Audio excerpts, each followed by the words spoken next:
Rome didn't fear demons. It feared a paper trail carved in clay. When Nineveh's royal library resurfaced, creation hymns, flood logs, sky beings in council, the timeline cracked. The stories you learned in church carried older fingerprints. A garden beside 4 rivers, a boat before the rain, tablets that assign destiny. This film puts Thoth, the scribe of measure and memory, against Rome's monopoly on meaning. We'll follow the trail in stone from Sumer to Babylon, reading Enuma Elish, Atrahasis, and Gilgamesh beside Genesis and Psalms, not to attack faith, but to restore context.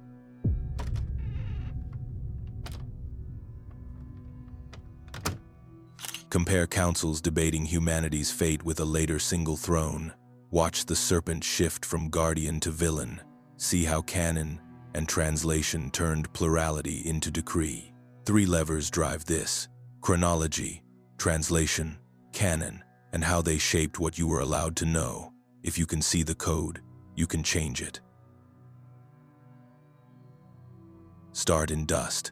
Austin Henry Layard prees at a hill the locals call Kuyunjik, not yet Nineveh in headlines, and the ground gives back shelves, rooms of clay, ranked and labeled as if the scribes just stepped out for air. Colophons name copyists. Series numbers march across spines you can't bend. This isn't folklore, it's filing. By the time Hormuzd Rassam helps clear the tablet rooms and crates grind their way to the British Museum, you can already hear the worry forming in seminar halls far away. What happens when stories preached as singular start arriving in duplicate, older, with footnotes? Open the first stacks: creation hymns, court minutes of gods, omen lists, astronomical diaries, law. Open another, the flood, with boat dimensions. Pitch, the release of birds. You aren't in Sunday school anymore. You're in a library built by Ashurbanipal's order to inspect the inscriptions of the land, a king who collected knowledge like territory and cataloged it with the stubborn precision of empire. There's a reason the discovery rattled theology more than any pamphlet ever could. Clay dates behave. You can track hands, editions, loan copies, even the scribal note that says, checked and collated. You are looking at process, not just product. At a civilization that didn't merely tell myths, but archived them, cross-referenced them, and taught apprentices how to recopy without dropping a line. Chronology ceases to be an insult and becomes a method. If tablet A predates scroll B by centuries, and both describe a garden at the meeting of 4 rivers, the question isn't blasphemy or belief, it's sequence and influence. Some of what we found is too hot for YouTube. Get our free newsletter for the full dossier. Use the link in the description and enter your email. For a limited time, you'll also receive a free ebook copy of our book. No reward, just context in your hands. You can watch the 19th century catch its breath in real time. George Smith, a banknote engraver turned Assyriologist, stands before the Society of Biblical Archaeology and reads a Mesopotamian flood tablet that sounds like Sunday morning rewritten by an older hand. The room reportedly explodes into applause, not because anyone hates scripture, but because data just walked in wearing mud. From that point, apologetics develops a new reflex: downgrade the word source, upgrade the word foreshadowing. Parallels aren't borrowings, we are told. They are prophetic types. The story must be unique in essence even if it arrives with older scaffolding. But the tablets don't care about our categories. They sit in their drawers, stamped with dates and scribal marks, patient as geology. Look closer at the metadata. Some tablets are translations themselves. Sumerian turned into Akkadian, older hymns recopied for newer courts. Side by side in the same case, you see a civilization acknowledging its own inheritance while keeping the chain of custody intact. That's the part that bites. Mesopotamia didn't hide that it was working with an archive. It stabilized it. When later editors in other capitals insist on originality, they aren't just protecting doctrine, they're resisting the humility of a library card. Threat is the wrong word anyway. The right word is comparison. Compare Enuma Elish's cosmic law, making to Sinai's stone decrees, and a pattern emerges. Authority flows from writing in both worlds, but the earlier system speaks in councils, debates, permissions, weighs outcomes. Compare Atrahasis's boat specs to later arc sermons, and a second pattern surfaces, the technical voice of logistics, measure, sealant, sequence, survives the centuries even as theological framing shifts. Compare the serpent coiled on Egyptian brows, emblem of guarded wisdom, with the garden serpent condemned for offering the same, and you catch the flip from initiation to prohibition. Libraries don't argue, they align columns. Of course, not every tablet is dramatic. Many are gloriously boring. Rations, deliveries, school exercises, star lists. That's exactly why the corpus matters. When a flood narrative sits among shipping notes and omen calendars, it isn't floating free in imagination. It's housed inside a civic reality that measured the skies, taxed barley, and kept receipts. A myth placed in a ledgered world behaves like a case file: names, dates, forms, procedures. That doesn't make it true in the way a modern courtroom demands. It makes it traceable, teachable, recitable, a tradition with a training pipeline. And a training pipeline creates a class. Scribes who could read the code, fix a variant, explain a line break, and decide, by omission or inclusion, what the next generation would call ancient. Which brings us to the first lever you were never shown how to pull: chronology. If a motif appears on a numbered tablet 600 years before it appears in a later canon, you don't panic, you annotate. Write the dates in the margin, track the shift in tone, watch what stays, measurements, councils, tablets of destiny, and what changes, the consolidation of the divine voice, the criminalization of inquiry. The second lever is translation. Terms like Elohim, Nahash, Tablet of Destinies aren't neutral. Choices flatten plurality or elevate decree. Note where a plural becomes a singular majesty. That's a theology decision disguised as grammar. The third lever is canon. Libraries are inclusive. Canons are curated. Once Rome must protect a monopoly on meaning, similarity gets baptized as providence. Difference gets quarantined as heresy. And destabilizing parallels are slow walked through scholarship until the laity forget there was ever a question. Stand again in the tablet room. Imagine the dust rising as catalog numbers are chalked onto crates. Hear the scrape of a stylus in a school tablet from 2.5 millennia ago.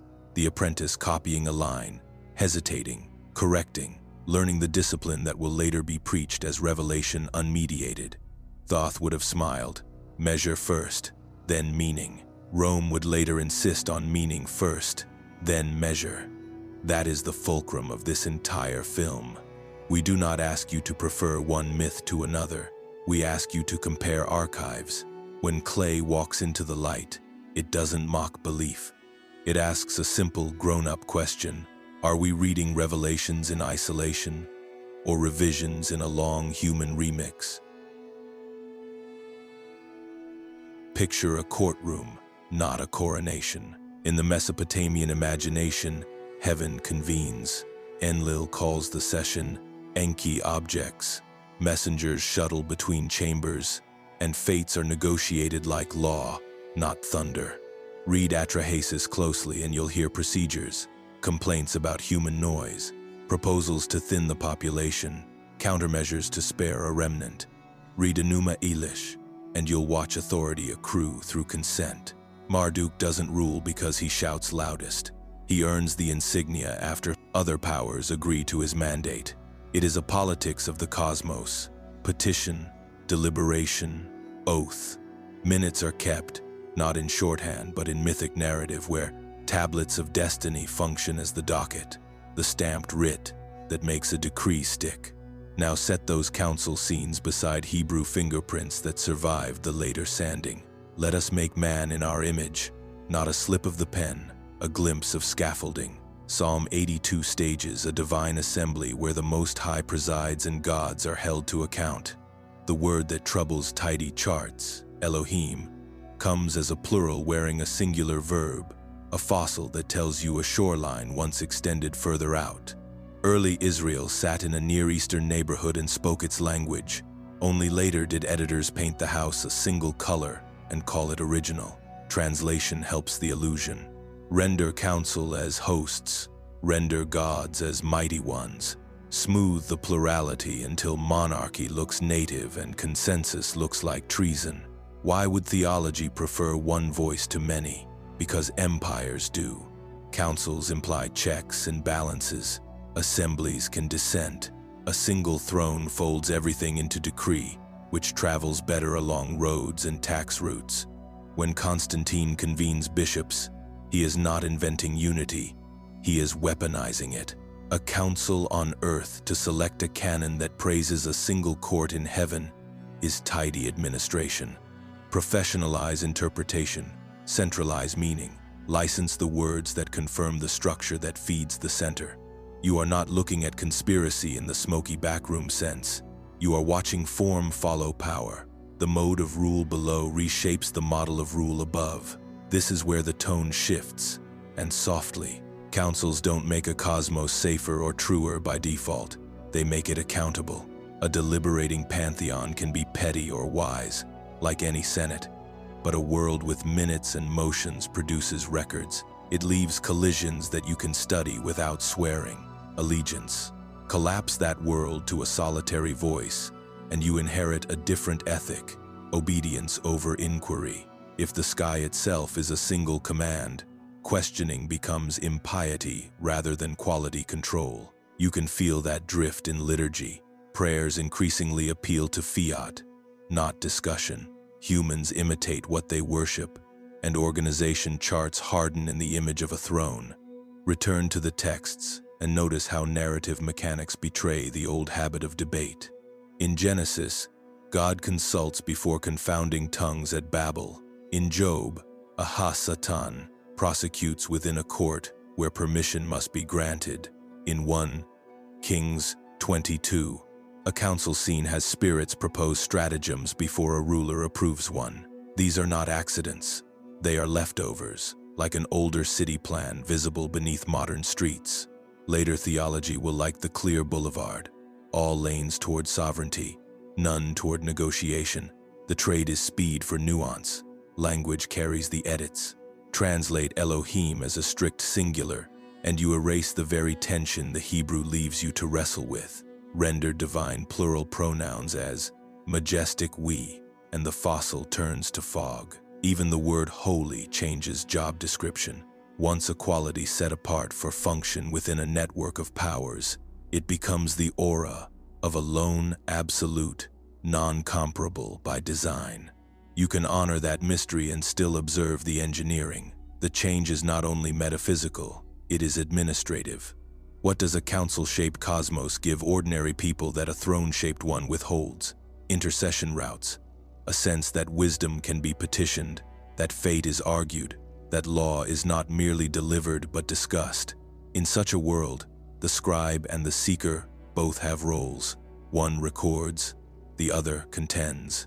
Shift to univocal heaven and the roles compress. Scribes become guardians of the only gate. Seekers are invited to wait outside for official guidance. You can see why Thoth, patron of measure, reckoning, and the procedural arts, stands opposite Rome in this film. The scribe god implies a republic of knowledge. The imperial church implies a customs office. None of this is an insult to faith. It is a request to recover its older courage. Councils are risky. Dissent can fracture, but their presence in the textual underlayer keeps spirituality honest. Petition, evidence, correction. When the later system insists that a pure monarchy has always ruled the heights, it is not simply tidying theology. It is retouching history to fit a governance ideal. That ideal can inspire order, yes, and it can also silence inconvenient minutes. Let us is a small crack in the paint that lets you see the earlier mural. So the exercise here is simple and adult. Don't panic at plurality. Note it. When a verse uses a plural pronoun, bracket it. When a psalm imagines a council, annotate it. When a translation downgrades gods to mighty ones, ask what is gained and lost. You are not smuggling paganism into pews. You are acknowledging the archive that sits behind the pews, as surely as those tablets sat behind Ashurbanipal's walls. A democratic cosmos in literature doesn't force you to vote on heaven. It forces you to compare minutes to proclamations and decide what kind of speech you trust. Councils, or a single throne. Understand the choice. Then watch how later chapters will show the symbols and laws changing to match it. Start with timber and pitch, not thunder. In Atrahasis, the warning arrives through channels, not as a bolt from nowhere, but as counsel in a council world. Enki whispers the plan to a reed wall so he can keep an oath and still save a people.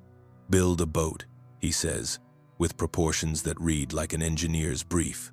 Length to width fixed, compartments set, bitumen named, load seat of life, seal the door.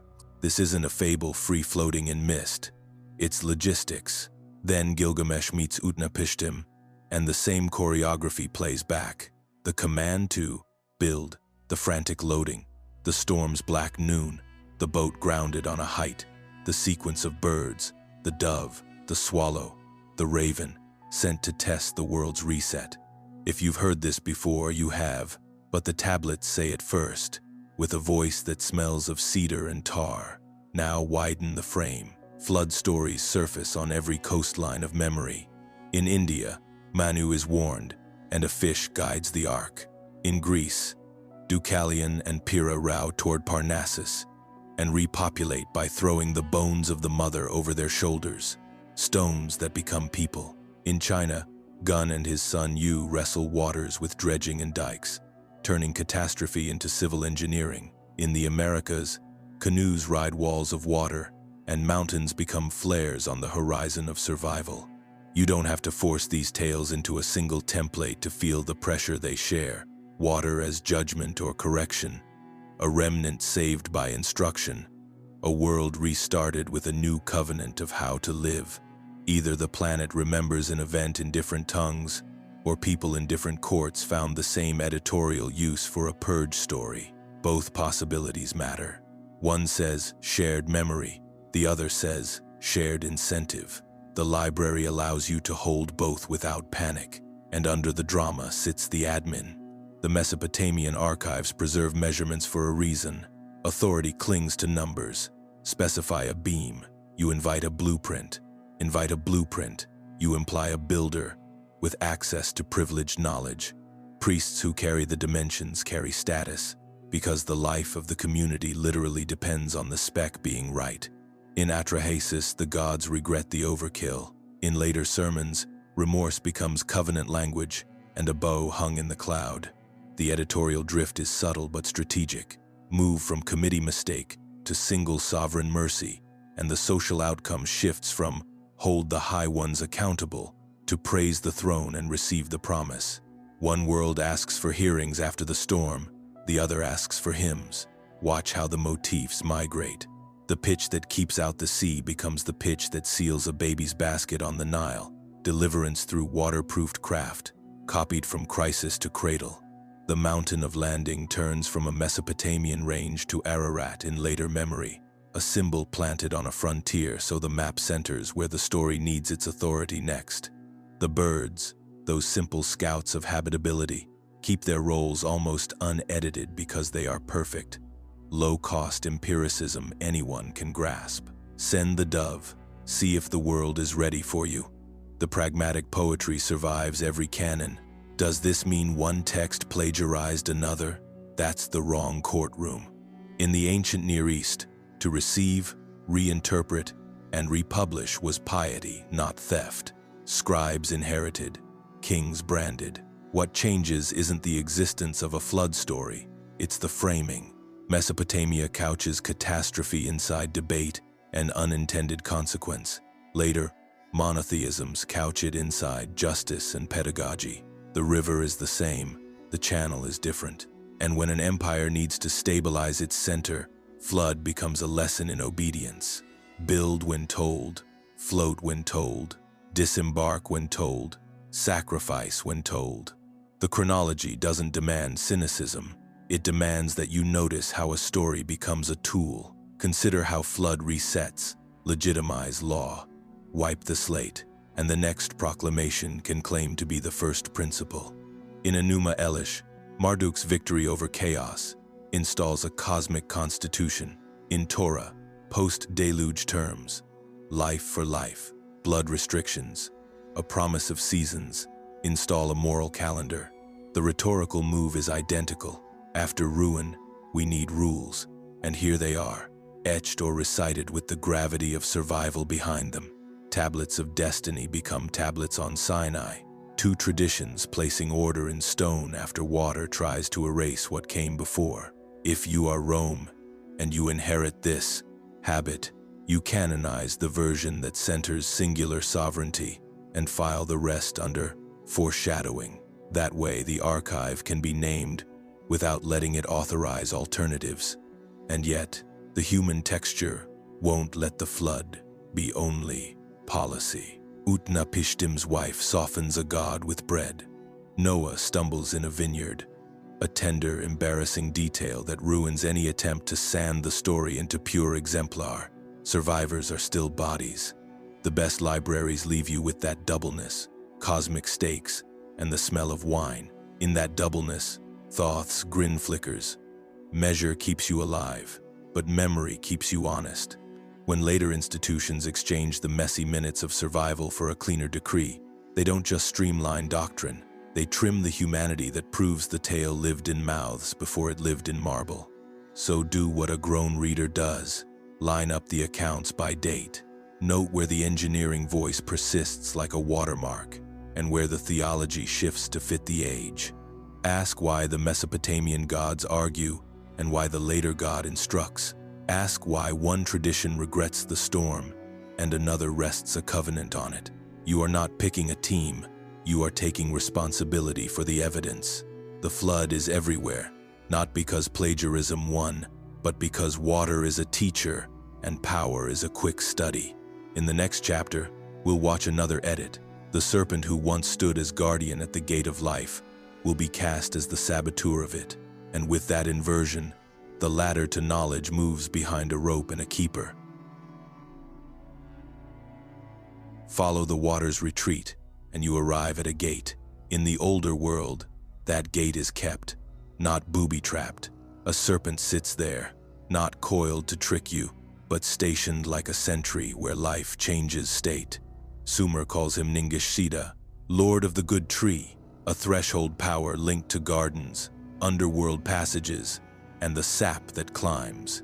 Egypt crowns him on the brow as Wajet, the Uraeus, flared, alert, living glyph that says the king has passed an initiation and now bears the fire that guards life. Across the Mediterranean, medicine takes his sign, the rod with the snake, and the message is simple enough for a child. What moves along the spine and circles back can heal. The old icon speaks the grammar of thresholds. Poison turned antidote, death turned remedy, terror turned teacher. In this register, the serpent is not your enemy. He is the examiner at the gate of the next class. Now put that beside the later script in which a garden is also a classroom, but curiosity becomes a crime. The serpent enters not as guardian of the living precinct, but as the saboteur of innocence. Knowledge is rebranded as forbidden. The exam is renamed temptation, and the grade for asking questions is exile. Notice the precision of the flip. The symbol charged with escorting initiates toward wisdom is reassigned to punish those who aim for it. A world once organized around guided approach, come this far, be prepared, receive. Swings into a world organized around prohibition, do not touch, do not ask, wait for an authorized interpreter. If you wanted to move a culture from initiation to obedience, you could do worse than swap the serpent's job description. The older art won't let the flip pass unopposed. Look at Egyptian reliefs.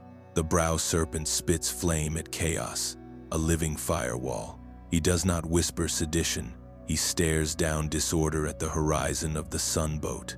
In temple ritual, the uraeus is a promise: carry life well or be scorched by it. That is a very different moral to the one later served over pulpits: avoid knowledge or be punished for pride. Even in Hebrew memory, you can still hear the older chord before the retuning.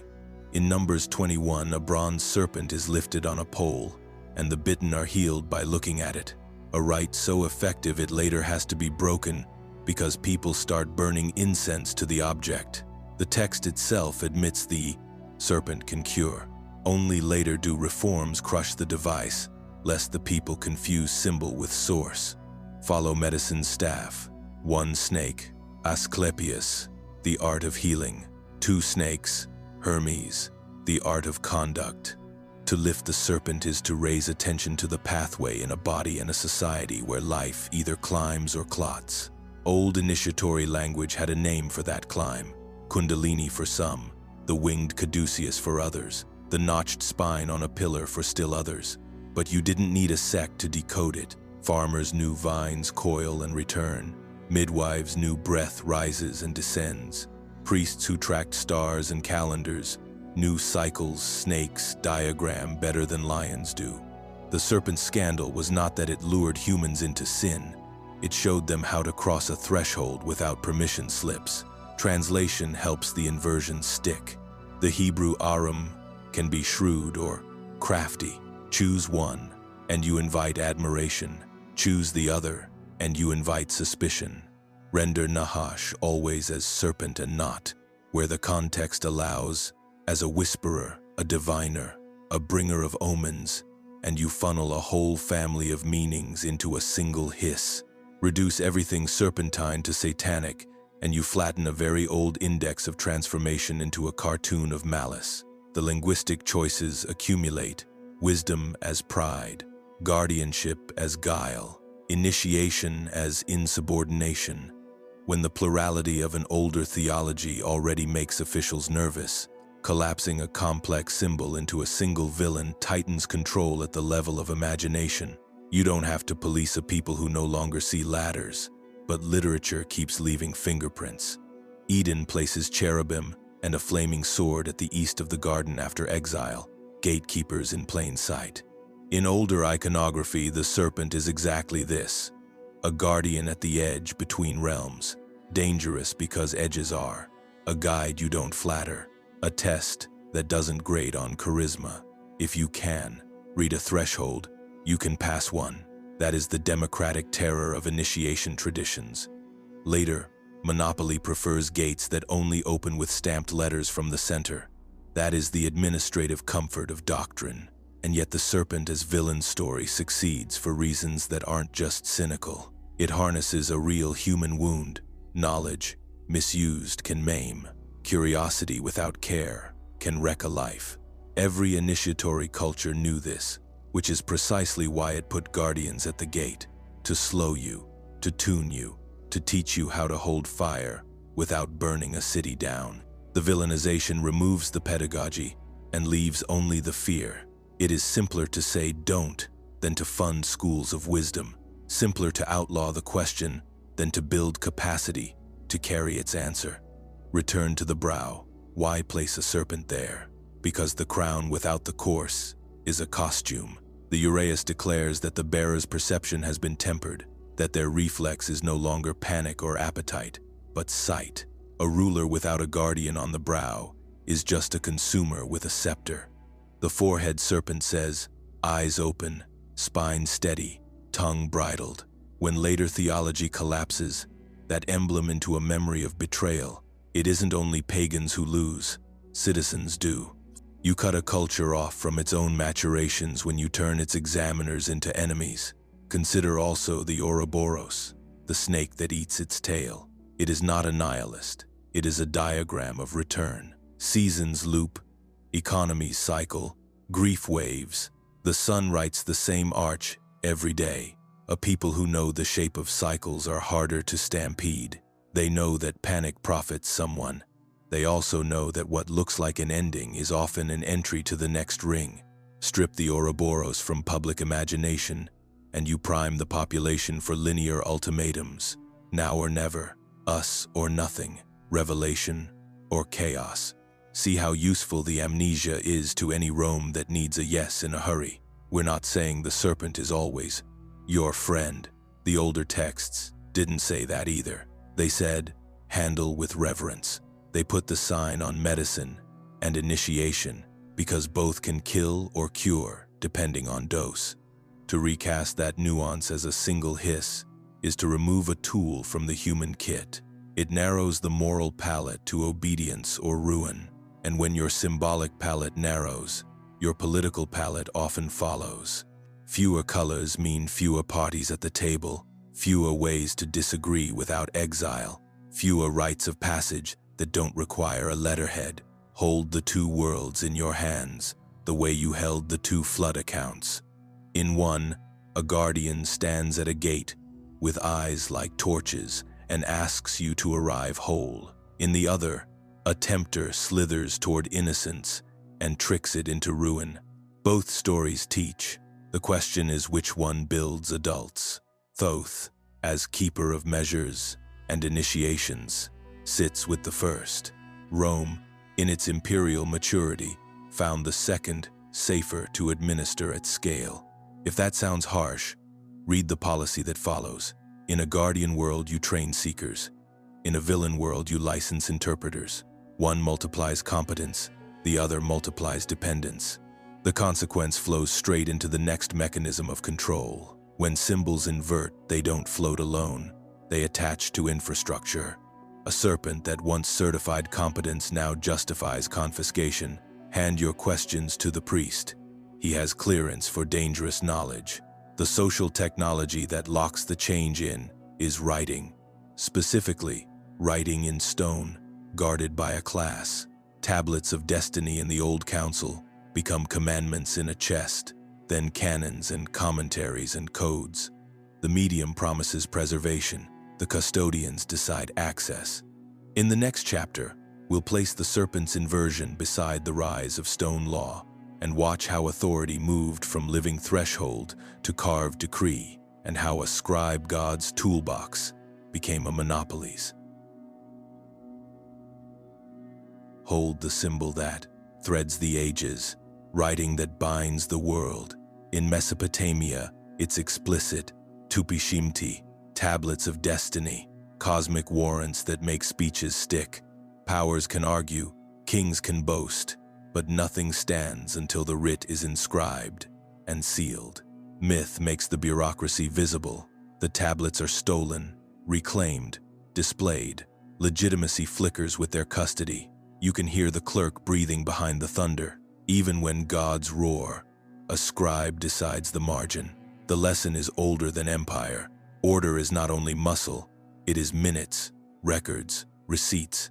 Whoever holds the medium holds the map. Watch how the practice looked from ground level. A scribe in a tablet house copies a hymn, then a contract, then an omen series. He learns ductus and discipline, wedge, angle, pressure, small choices that make language stable across centuries.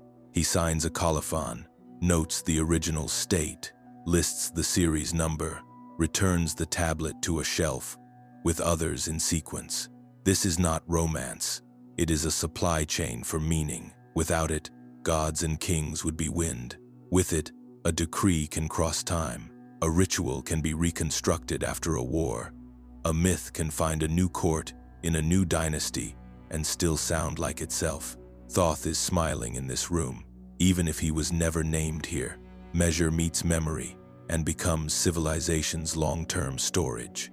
Now, place Sinai in that continuum. The scene is arranged for maximum gravity, stone cut from a mountain, written by the divine hand, deposited in an ark, carried by a caste, housed in a tent, and later a temple. With layers of custody you can diagram like a data center. The form is Mesopotamian in spirit even as the theology has shifted. Authority descends in writing. Stones authenticate speech. Priests become the uptime team for revelation. The law is not negotiated in an open council now. It is delivered and guarded. You can honor the gift and still name the architecture. Inscription becomes infrastructure. A people who once met a speaking voice in the desert Now meet tablets behind curtains, then a canon behind pulpits, then a code behind altars and benches. The sacred moves from sky to script, and script becomes a gate. Stone has a charisma, clay does not. It reads as permanence, as oath, heavier than dust. It also centralizes. Clay schools proliferated. You could set up a tablet house near a palace or a temple, train apprentices, copy for the next town. Stone shrinks the number of hands. You don't chip law by the dozen. You stage it, unveil it, and legislate it by reference. That makes sense when you want cohesion across tribes. It also breeds a class of professional interpreters whose job is to guard the edges, define the terms, and enforce the cadence of the code. The double edge glints.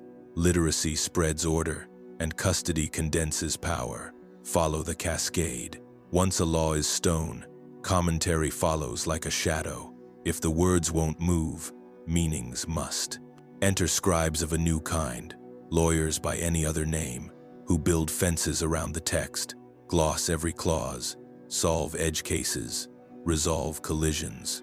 The living conversation that divine councils once staged in the open migrates to schools and courts, where a trained elite perform the debate on behalf of the laity.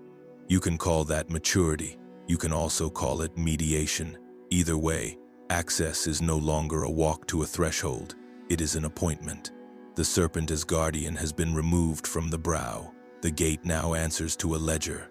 Do not sentimentalize the older world. It had its monopolies, and its gatekeepers too. But notice the vector. In the tablet houses, the myth itself often recorded dissent, gods arguing, kings failing, a flood regretted, a hero weeping. The record keeps the wobble inside it. In a stone law world, the wobble is exported to commentary and case law, while the tablets themselves stand immaculate. You begin to get two tiers of speech, perfect words at the core, human words around them, licensed like markets. That distinction can purify practice. It can also harden it against correction. When the core cannot be seen to change, reform becomes a battle of footnotes. The living judge is replaced by a library dispute you cannot enter without a pass. Thoth's toolbox, calendar, measure, writing, becomes the scaffolding for empire the minute a throne claims sole authority to define what the tools mean. That is the hinge where Rome enters. By the time councils are convened to fix creeds, the material logic is already set. Define a closed canon, harmonize translations, promulgate authorized commentaries, and you can sink a continent. That is brilliance as engineering. It is also the point at which memory can be curated until it looks like originality. The tablets of destiny have been localized and branded. Any conflicting docket can be labeled apocrypha, any parallel archive, foreshadowing, any surviving council minutes, myth, and the network will hold because the routers, scribal, clerical, imperial, agree on packet format. Translation becomes the silent chisel. Render a plural as singular consistently, and whole debates vanish under grammar. Elevate a title from functional to ontological, and hierarchy thickens. Choose an old Persian loanword over a Semitic cousin, and you reposition a concept inside a different political imaginary. None of this requires conspiracy. It requires style guides. But style guides shape souls. If you train generations to hear law only as decree and never as deliberation, they will build cities to match. If you teach them that tablets descend closed rather than accumulate open, they will treat questions as escalation risks instead of maintenance. You can see the social technology at work whenever a crisis hits. In council cultures, catastrophe calls for assembly. Gather the elders, read the omens, argue the outcomes, amend the rites. In stone cultures, catastrophe calls for consultation. Retrieve the code, consult the experts, apply the precedent. Both can save lives. One multiplies competence, the other multiplies compliance. Which you prefer may depend on temperament and on whether you hold a seal. It certainly depends on whether you think people become adults by being included in procedure or by being shielded from it. return to the Ark. The story becomes less about two slabs and more about who gets to be near them, who can pronounce them, who can touch the box that touches the words. Proximity becomes holiness. Distance becomes safety. If you've ever wondered how a faith that began with a voice in a wilderness ended with a bureaucracy in a marble city, look at the material habits that changed along the way. A tent is easy to move. A canon is not. A council can be reconvened. A creedal formula resists edits without convulsions. The weight of stone runs downhill into institutions that can carry stone. Is the answer to break the slab? No. The answer is to remember what the tablets were supposed to do, encode an ethic that kept life from drowning itself again. When writing becomes a wall instead of a bridge, the ethic has been kidnapped by its medium. Thoth would not ask you to burn libraries. He would ask you to read more shelves. Put the tablets of destiny back beside the commandments. Put the council minutes beside the royal rescripts. Put clay next to stone until your eyes can tell what is form, what is function, and what is editorial drift that somebody once called sacred because it helped them keep a province quiet. In the next movement, we'll watch how, once writing has centralized meaning, selection becomes the master tool. Not every shelf survives a canon. Councils on earth will decide which voices count as heaven and which as footnote, and the silence that follows will not be accidental. You are ready now for the table where inclusion, exclusion, and burial are voted on, and for the soft phrases that keep the public calm while the archive is trimmed. Selection is the quietest power. Once writing centralizes meaning, the next lever is the shelf itself. What stays, what goes, what gets wrapped in linen and whispered about 2 valleys over. The story you inherit is not only what was said, it is what was kept saying. Empires don't need to falsify to steer a civilization. They can curate. A closed canon is a brilliant device. Freeze a moving river into a navigable channel, then license the pilots. The rest of the water still exists, but the boats that matter sail where the buoys point. Begin with the theater everyone knows. A Roman emperor convenes bishops. Constantine's genius wasn't conversion, it was consolidation. He understood roads and tax systems, not metaphysics, but he understood this: law thrives on uniform texts. So councils assemble, creeds harden, and lists begin to circulate. What is read in church? Because it is read in church. Apostolicity, orthodoxy, Catholicity, principles that sound spiritual and also happen to be excellent administrative filters. The point is less sinister than inevitable. A republic of letters becomes a state with a syllabus. You can govern a syllabus. Now listen for what falls silent. Texts that smell of earlier cosmologies, councils, heavenly journeys, serpents as wisdom, theologies that distribute agency, are increasingly inconvenient. The Enochic literature with its watchers and deliberations, the Jubilees calendars that keep priestly power honest, the Hermetic and Gnostic caches that treat knowledge as a guided ascent rather than contraband, these are not safe building blocks for an empire that needs a single gate in heaven and one on earth. Will you find their threads in the final tapestry? Yes, as motifs and hints. Will you be shown the loom?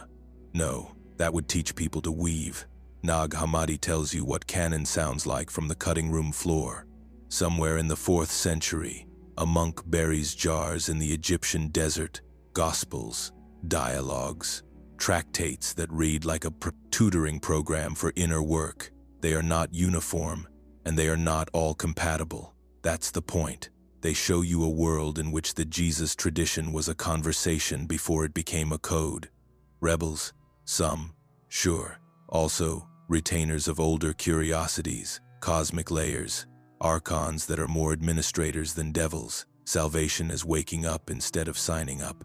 When those jars surface in the 20th century, they function like Nineveh. Chronology walks in with sand on its boots and asks for a chair. The response is familiar, foreshadowing, interesting but non-normative, of historical value, not doctrinal. The shelf remains closed. The museum gift shop opens. Canon doesn't only decide which books are sacred, it decides which questions can be asked in public. Keep apocalyptic texts that threaten empire to a whisper, and your Sunday becomes a safe sequence of readings that end where the center needs them to. Retire the voices that imagine a divine senate, and homilies can be preached from a solitary throne without a blush. Delete ritual manuals that train citizens to read symbols as thresholds, and you can substitute obedience for initiation without the laity noticing what they lost. Capacity. The genius of selective silence is that it leaves no fingerprints. A missing book never argues. Only librarians do. The moves are subtle, and they read as prudence. If a document's provenance is disputed, don't risk schism. Park it. If a gospel complicates a clean Christology, don't destabilize the catechism. Summarize it as edifying but unsafe. If a hymn or a tractate tilts inward, toward direct knowing, frame it as elitist rather than preparatory. At scale, these choices build a temperament. The faithful look outward for keys that older schools put in their hands. The center does not have to say, fear knowledge. It only has to withhold diplomas. Consider also how Canon tames chronology. When parallels to older tablets become too blatant to ignore, a new rhetoric arrives to keep the peace. Types, shadows, anticipations. Everything that looks like an antecedent can be baptized as prophecy. The effect is elegant. The younger text remains unique by definition. The elder becomes a preface to the book it did not know it was introducing. You may keep your clay, scholar, so long as your footnotes genuflect to marble. This is not villainy. It is intellectual hygiene with an agenda. It protects cohesion and jurisdiction. It also flattens history into a one-way arrow that always points to Rome, but curation cannot delete residue. Even inside the canon, fossils speak. Plural Elohim, let us. Courtroom scenes in Job and Kings. These survive the red pens, like old street lines, visible beneath an imperial grid. The very need to translate and harmonize is evidence that the archive beneath the altar is not a blank, which is why translation becomes the next battleground. You cannot argue with a book the public cannot read in its older languages. You can guide it in the tongue they do. Smooth a plural, dignify an epithet into an essence, choose hosts where counsel would stir awkward memories, and you can leave the canon intact while gently adjusting what it means to those who hear it. A concordance can be a compass. Meanwhile, beyond the city walls, other caches survive. Samaritan readings, Syriac traditions, Ethiopic canons that keep Enoch on the shelf without panic, Jewish midrash that disagrees in the open as a form of respect, Eastern liturgies that remember the divine as energy as well as essence. The empire is never total, it is just loud. The trick of a metropolitan canon is to convince the provinces that they are marginal when they are simply different. If you can brand difference as danger long enough, you can govern by reassurance. We have preserved the truth, you say, and you have one version of it, curated to keep bridges from burning and borders from blurring. Useful, also incomplete.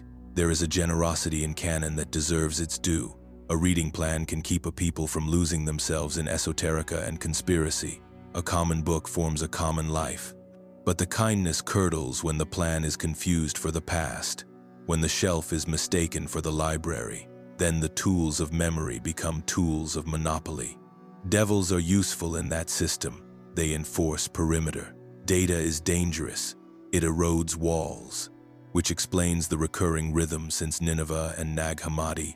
When artifacts surface that widen context, the official mouth does not shout. It smiles and slows. Publish, footnote, domesticate, delay. The scandal isn't censorship, it's tempo. If you were trained to think piety equals protection, this may feel like an attack. It isn't. It's an invitation back to adulthood.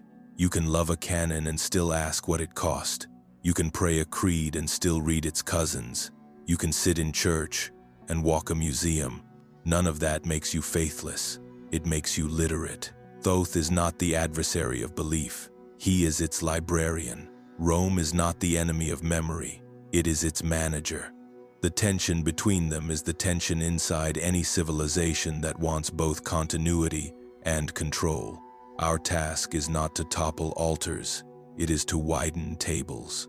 Which leads to the next key, the way language betrays its edits. Even after selection and suppression, you can hear the older choir humming under the new melody. Grammar leaves fingerprints. Metaphors carry passports. The plural that won't quite die, the council that peeks through a decree, the serpent that heals before he's banished. These are fossils you can learn to read without taking anybody's pew. In the next chapter, we'll show you how, not with outrage, but with syntax, not with speculation, but with comparative lines. If Canon curated your horizon, language is the light leak that proves there's a bigger sky. The older choir didn't vanish. It hid inside the grammar. You don't need a shovel to find it, only ears tuned to residue. Start with a word everyone knows, Elohim. In Hebrew it wears a plural coat, that I am ending you here on cherubim and seraphim, but it often walks with a singular verb. That pairing isn't a mistake, it's a footprint. It tells you there was once a crowd where a crown now stands. Then a line like, "Let us make man in our image," refuses to be tidied away. You can call it a majestic plural if you like, but the language itself leaves the door ajar. A council is still murmuring under a monarchy. Psalm 82 makes the whisper obvious by staging the scene. God stands in the assembly of Elohim. In the midst of Elohim, he judges. Translate Elohim there as mighty ones or heavenly beings, and you soften the shock, but you haven't changed the script. An assembly remains. In 1 Kings 22, spirits propose tactics before a ruler approves one. In Job, a prosecutor asks permission inside a court. None of this commits you to polytheism. It commits you to honesty about the archive. The singular voice we meet later in marble cities grew out of a neighborhood that spoke committee. Language remembers what theology streamlines. Translation is where memory is managed. Render Elohim as God when the verb is singular, and gods when it is plural, and you obey grammar while escorting readers past discomfort. Choose hosts where counsel would force the conversation, and the minutes of heaven become a parade ground instead of a chamber. The choice isn't wicked, it's pastoral. It also steers the imagination away from deliberation and toward drill. Follow the serpent through the lexicon and you watch a symbol shrink. Nahash can mean snake. It can also point toward divining, whispering, omen, reading, the border work, where knowledge is tested. Translated only as serpent, and everything serpentine sounds zoological or demonic.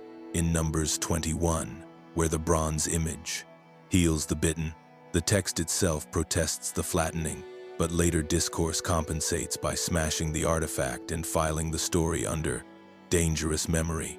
Again, no villainy required, just style guides and nervousness. Greek adds another layer.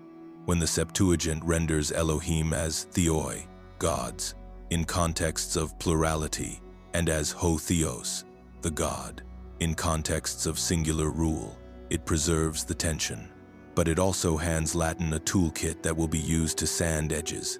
Daimon in Greek can mean a spirit, not necessarily malevolent. By the time we meet demon downstream, the semantic field has narrowed to pure malice, and an older ecology of powers collapses to two armies.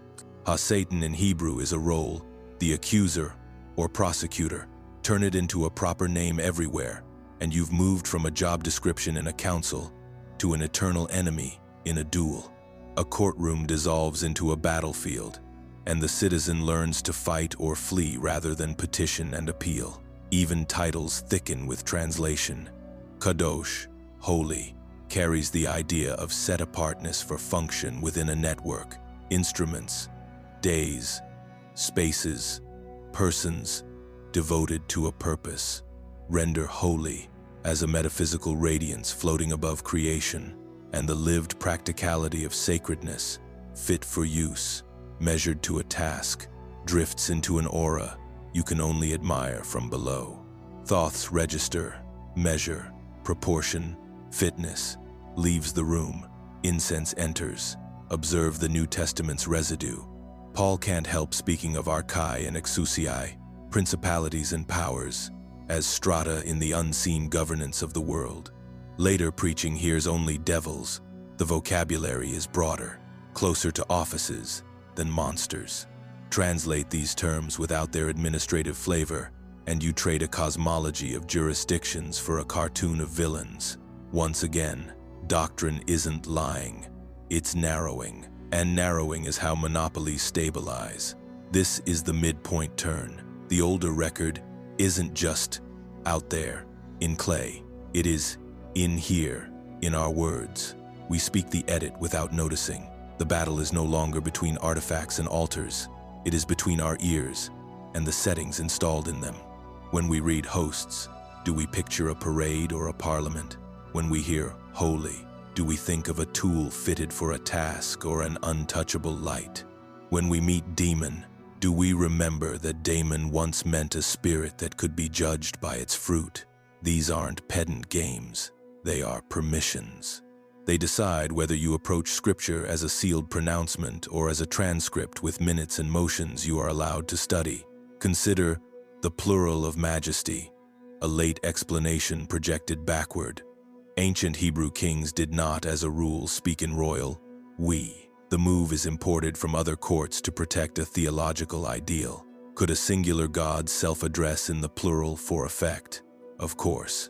But when that explanation is used to bulldoze every hint of assembly, you are watching apologetics do urban renewal, tear down old streets, lay a straight avenue to the palace, and call the city improved. The map is easier to read. The archaeology is gone. Language also leaves fossils of policy. Where translations standardize names, YHWH becomes the Lord in small caps. The personal becomes administrative. A name becomes a title, and worship gains a little bureaucracy with every repetition. Where Basileia to Theu, reign divided by kingdom of God, is consistently rendered kingdom. You import courts, banners, borders. Had translators chosen reign or rule more often, you'd feel motion rather than marble. None of these are false. They are choices. Choices become habits. Habits become horizons. What do you do with this? You don't throw your books. You learn to read with two columns open. In one, the received translation. In the other, the older terms with their wider ranges. You annotate places where plurality peaks on the prom, through, where a courtroom scene survives inside a decree, where a symbol does double duty as medicine and menace. You start hearing the choir again, and as you do, something changes that has nothing to do with winning an argument. Your inner posture moves from obedience only to inquiry with reverence. You stop being frightened by fossils. You stop confusing a style guide with the sky. This is the moment Thoth steps back into frame, not as a rival priest, but as a tutor in comparative reading. The scribe god is not asking you to worship another pantheon. He is handing you a ruler and a lamp and saying, measure the sentences. Notice where the light leaks.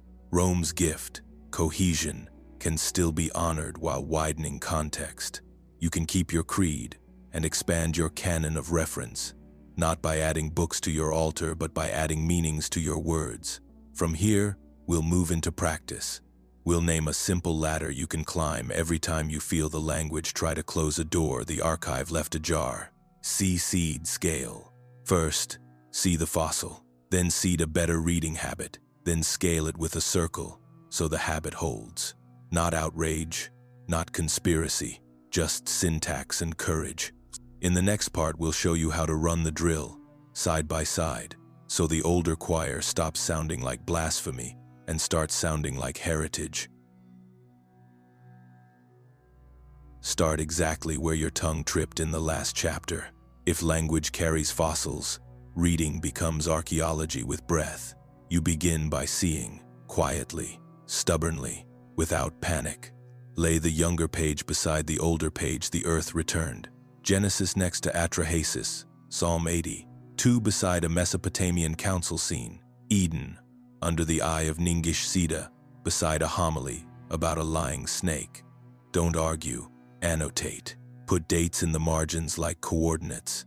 Circle grammar that narrows a crowd into a crown. Underline measurements that walk intact across centuries.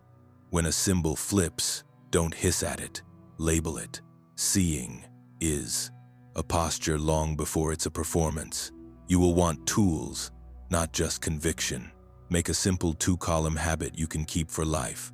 Older text on the left, later text on the right.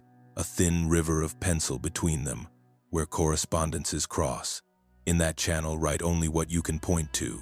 Boat ratios that persist, plural pronouns that endure, courtroom scenes that survive the sanding, serpents that heal before they're demonized. When you drift into speculation, stop and return to ink. This is not about winning debates online. It is about cleaning your instrument until you can hear again. A kitchen table, 2 books, a soft pencil, that is your lab. Seeing also means refusing the velvet rope around esoteric. Most of what feels forbidden here is simply scattered, mislabeled, or paywalled. Clay is public, philology is published. Catalog numbers are searchable. What makes it feel secret is speed. Slow the scroll, and your fear will follow. Run a small drill for a week. Whenever a sermon says, hosts, whisper, counsel, in your head and watch your inner cinema change. Whenever a commentator says holy, test fit for purpose and see if the passage lands on a workbench instead of a cloud. When a translation prints, the Lord, picture a name that could be spoken and a covenant that can be broken. These are not heresies, they are handles. Seeing is also saying out loud what the page already says. When a verse uses, let us, read it as written before you explain it away. When Job's prosecutor asks permission, call it a court before you cast it as a duel. When Numbers lifts a bronze serpent and the bitten are healed, admit the symbol cures before you smash it for safety. Candor is the antidote to panic. You are not installing paganism. You are permitting context. Once you can see, you seed. Seeding is not propaganda. It is soil work. The words you live with become the world you live in. So you plant better words and pull the weeds that choke them. Replace forbidden knowledge with guarded initiation, and you haven't excused arrogance, you've reintroduced training. Swap heresy for heritage when the matter is chronology, not creed, and you've moved the conversation from loyalty tests to library cards. Turn kingdom softly into rain when the Greek allows, and watch the marble castle become movement. Let demon widen to spirit tested by fruit, where daemon once carried range, and your imagination stops painting cartoons and starts judging character. Tiny swaps, cumulative freedom. Seed your room, not just your mouth. Tape a thin card near your reading chair that asks, who benefits if I believe this? It is not a conspiracy alarm. It is a civic reflex. Hang a small timeline with 3 rivers, Sumerian, Israelite, Roman, so your eyes remember scripture grew in a neighborhood. Keep a short fossil list on your notebook's inside cover. Elohim with singular verbs. Let us, counsel scenes. Serpent as medicine, so memory can find the door when rhetoric tries to shut it. Mute 1 bell a week, literal or mental. A phone badge, a reflex phrase, a tribal cheer. Each silence makes room for a sentence you chose. Seed your speech in small public ways that cost nothing but change posture. When a friend warns, parallels are dangerous. Answer, parallels don't decide doctrine, they decide chronology. When someone says, that's pagan, try. It's older, and older isn't the enemy. When you tell a child a story, don't strip it of its neighbors. Say, others told this too, and ours tells it like this. You haven't weakened faith by naming the street it lives on. You've made it harder to kidnap. Expect pushback inside before you meet any beyond you. Seeding irritates the soil because roots shift. Old fears will hiss.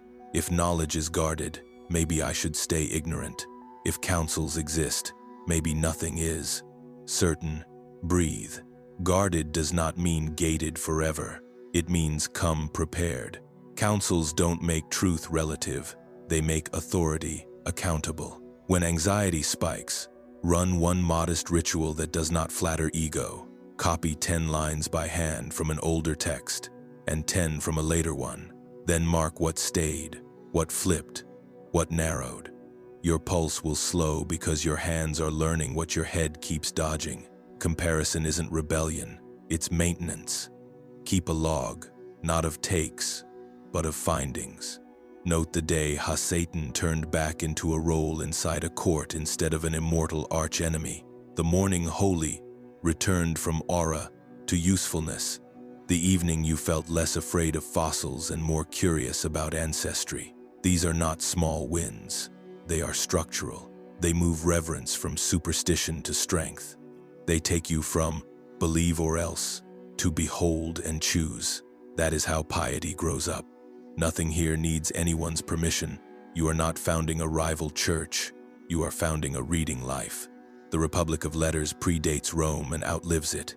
Thoth is not recruiting. He is reminding you that measure is mercy. If you will see and seed, awe does not thin, it deepens. Wonder aimed through a clearer lens doesn't shrink, it steadies. And once this habit holds for a month, you will have something to share that isn't a theory but a practice that kept your courage from outsourcing itself to somebody else's index. In the final part, we'll scale it, turn a private literacy into a circle, an economy, and an identity that can hold context without losing devotion. You've seen and you've seeded. Now you scale, not by shouting louder but by multiplying competence. Start with a circle you can fit around a table. 3 to 8 people is perfect. Bring 2 columns, pens, and 1 rule. Compare before you conclude. Each week, one person brings a tablet, text, and a Canon text. Copy 10 lines from each by hand, side by side, then read them aloud like minutes. No debates for the first 5 minutes, only observations, dates, measurements, plurals, symbols. The silence at the start trains your eyes before your arguments. Then open the floor and let questions escalate with evidence. Who wrote? Who edited? What flipped? What stayed? Keep time. End with 1 sentence each. Here's what I changed my mind about. Or, here's what I want to test. Name your circle something humble. Scriptorium Tuesday, Clay and Canon, the minutes. Rotate hosts, rotate texts. Pick 1 motif per month. Councils, floods, serpents, stone law. Close every session with a library to-do who will chase which translation, which museum catalog, which lexicon entry. Keep a living document everyone can edit. A parallel chart with tabs for chronology, translation choices, and canon outcomes. The goal isn't a perfect map. It's a habit that survives bad weather. If one member moves away, the protocol persists because it's simple, shared, and portable. Competence scales when process is clearer than personality. Make the practice public without making it performative. Post a single image a week, a notebook spread with 2 columns, redact personal notes if needed, and a 1-line caption that teaches a micro skill. Hosts council, Elohim, plus singular verb, boat dimensions, persist. Not to harvest followers, but to normalize literacy. People imitate what they see quietly repeated. The more ordinary comparative reading looks, the less it will be caricatured as rebellion. Calibrate your economy. Spend like a vote is more than slogan. It's a routing table for attention and money. Subscribe to open access journals. Tip the museum departments doing the scanning. Buy editions that show sources and variants, not just devotional commentary. When you must choose between a glossy narrative that hides its footnotes and an uglier PDF that prints them, choose the footnotes. Support translators who keep range in the lexicon instead of sanding every word to the safest meaning. Fund projects that publish bilingual facing pages so the public can verify claims.